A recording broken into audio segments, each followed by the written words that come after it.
Okay, this is another follow-up video to the PMTR4001 safety wall and catch fences that are meant for the larger scales, but I have installed them on my HO track. It's an AutoWorld slash AFX.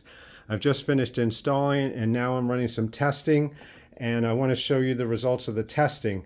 It's not very good, but I'll show you for myself, for yourself. This is an AFX Race Masters Chevelle. It's a very large car, which they're making very large cars these days. So I picked this one to run around the track to test with. All right, let's go. This is the red lane, and we'll take it around the track and show you how it goes with the new catch fences. Now, there are not many on this lane. You see there's some in the far corner there.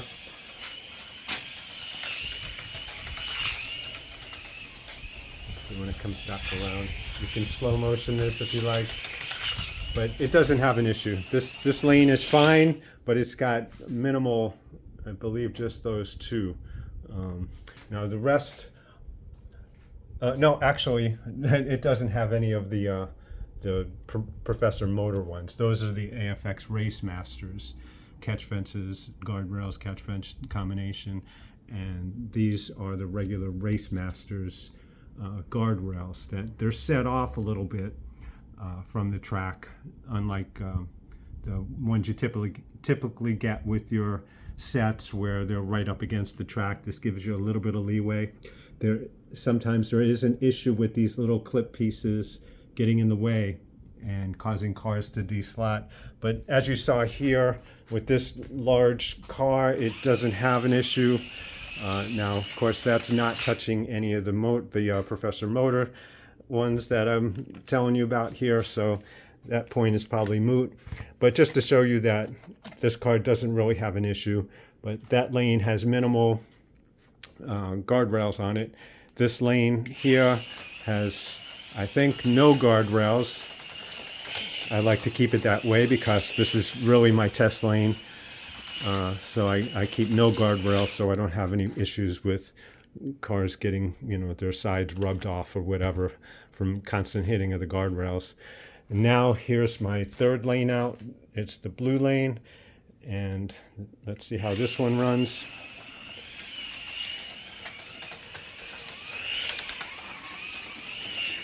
Now this one also has no contact with the Professor Motor ones, but I just want to take it around and show you. Might as well go through all four. So it does have some brief contact with the AFX Race Masters, and you can see it takes those turns. Let's go a little faster. And you can hear it clicking around, but that's the clickety-clack of the track as well, so it's really hard to tell which is which. But it's not causing the car to deslot. And of course, this has got some magnets in it. If you race around the old Aurora T-Jets or any other non-mag cars, you might have issues with that. But as far as if you're typically running your normal AutoWorld Race Masters cars, that's what you're going to face. Now this is where the problems start, because this is my fourth lane out and it's mostly covered by guardrails, by the new Professor Motor guardrails that I've been talking about. And so let's give this a whirl and I'll show you what happens.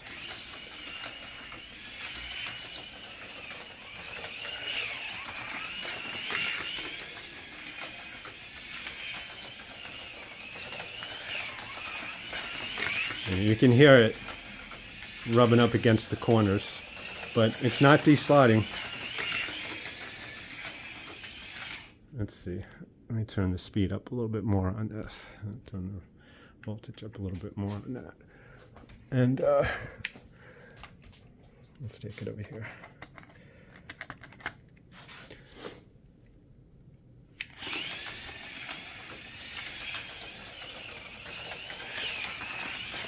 Yeah, you can hear it. You can hear it rubbing against the walls, but it's actually not deslotting. So that's good for that. Let's let's take another car and I'll show you. Now this is a lifelike car, and watch what happens here. See that? Now we caught those clips right there. So, and that just took this car right off the track. And this has got downforce magnets in it, and look at that, just like that, just shot right off the track. So this is no good. Here's a Tyco Indy style car. Of course, this is a Disney version of it, but you can hear that clicking, and then just like that, deslots. So these are going to be impossible to run. Here's a Tyco 440 X2.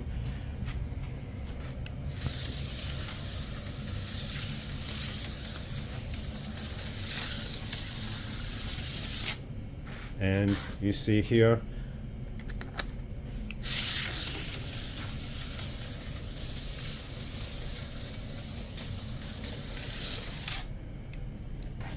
and I don't think that was the track causing that. Might have just been my driving. Yeah, maybe it was. So that's what's happening. And here's a Auto World style car, AFX magnet traction, and you see that's what happens. So if you do plan to use these, I would suggest having some sort of border on the lane that has this these guardrails and catch fences on the most of. I would suggest having some kind of border and then attaching these to the border. They'll do a great job keeping your cars on the track, and otherwise, if you don't use your outermost lane, then it's great, because then you won't have the issue with those. And if you do fly off of a lane, you know, prior to that, any one of the other lanes, they'll hit the wall most likely, and it's pretty high up there to where it'll catch. I think it'll catch most of your cars, much more than these, and especially these or anything else that you may have. And especially for Carrera Go and the larger 132nd and 124 scale tracks, they work wonderfully on. But for this, as you see, I would suggest having some kind of border and attach these to the border, or some way to offset this a little bit from your outer lane. Because you see what happens, not on all the cars. It seems like on the largest car that I have, it worked fine, but you see what happens. So it could be an issue, just something to keep in mind. And yeah, if you want me to test something else, I will. But so that's where we stand here. So as I looking at it now, I'm probably going to not use this lane. We'll just eliminate this lane. It's a 4-lane track. We'll use 3 lanes to race, and you know, I'll test out other cars. If there's cars that can handle that outer lane, then we'll run those on the outer lane. But until then, the other 3 lanes are just fine. I did have areas where, like, naturally, the way the mold of the track is, it's hard to get these underneath there, so I just had to settle for these. You could see a couple of the notches I couldn't even place in because it's solid under there and you can't clip them.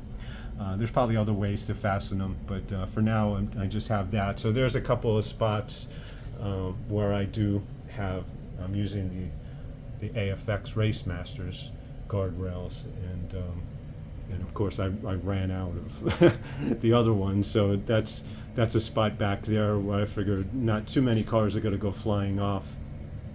And I did use, and I use these also for my Carrera track, is these little clips, just for a little extra support. These are little clips that you could pick up at dollar store in a big 50 pack or something. And I just clip them on. For my 124 scale track, I have 2 or 3 of them fastened to each one. And that's because those 124 scale cars from Carrera are very heavy, and if they hit these, they might tear it off. It never had that happen.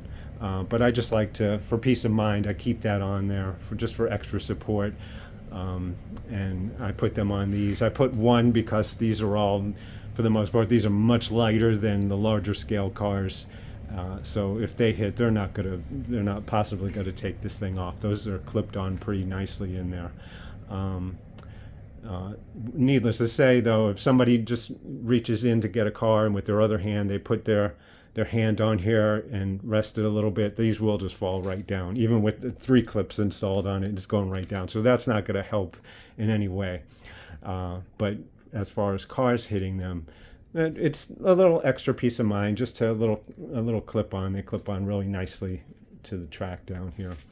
But just wanted to give you this follow-up video on what can happen through initial testing of some cars.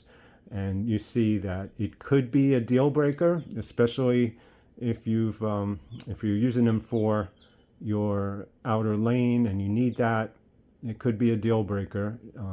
I would suggest borders. I'd like to eventually get some borders and then attach these onto the borders, because they do great on containing your cars. And for the price of a couple of cars, 1 or 2 HO cars, you can protect the rest of your collection for the rest of your career or your life.